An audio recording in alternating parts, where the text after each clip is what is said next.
ஏற்கனவே தளபதி என்ன சொன்னார்னா, விஜய் அவர்கள் இந்த மாதிரி நாங்க ஆட்சி வந்தா ஆட்சியில பங்கு கொடுப்போம் வேற சொன்னார்.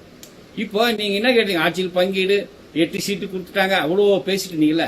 அதாவது ஒரு மனுஷன் ஆட்சிக்கு அந்த என்னதான் பண்றாரு பாருங்களையா. இதுல என்னையா உங்களுக்கு பிரச்சனை? எல்லாரும் ஆளுக்கு ஜவு மாதிரி இழுத்துருந்தா ஒரு ஒரு ஒரு இளைஞன் ஆட்சி வரவே கூடாதா? ஆண்ட கட்சியே தான் வந்துட்டு இருக்கணுமா? ஆண்ட ஆட்சியே தான் சுரண்டிட்டு இருக்கணுமா? இதுக்கு நீங்க எல்லாம் துணை போகணுமா? தயவு செய்து ஒரு நல்ல முடிவை எடுத்து ஒரு 6 மாசம் பாருங்க. அவர் ஸ்டாலின் ஐயா சொன்ன மாதிரி பார்த்துட்டு அதுக்கப்புறம் சரி வரனா என்னன்றது ஸ்டெப் எடுங்க. அதை விட்டுட்டு என்னங்க இப்படி பண்றீங்க? இந்த கம்யூனிஸ்ட்ன்ற பேர்ல 2 பேர் இருக்காங்க பாருங்க. உண்மையிலேயே they're not real Karl Marx படிச்சிருக்காங்களா? எங்கல்ஸ் என்னன்னு தெரியுமா? மார்க்சிசம் படிச்சிருக்காங்களா? என்ன லெனின் பத்தி தெரியுமா ஏதாவது? ஒருத்தங்க ஆட்சி அமைச்சா அதுக்கு என்னென்ன பண்ணலாம், எப்படி பண்ணலாம்? பாவங்க, தப்புங்க. நம்ம தமிழக மக்கள் சில நேரத்தில் இந்த மாதிரி சேட்டை எல்லாம் பண்ணுவாங்க.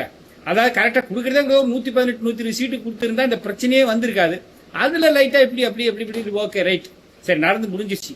பெரும்பான்மை மெஜாரிட்டி எடுத்திருக்காரு. காங்கிரஸ் இப்ப 5 சீட்டு கொடுத்துட்டாங்க. சோ இப்ப 115 ஆயிடுச்சு. இன்னொரு 3 சீட்டு கொடுங்கல ஐயா. ஏயா பழைய பழப்பெருச்சாலையில் தான் தூக்கி கிடாச்சிட்டாங்கல்ல மக்கள். இனிமேல் கொஞ்சம் புதுசா யோசிங்க, புதுசா சிந்திங்க.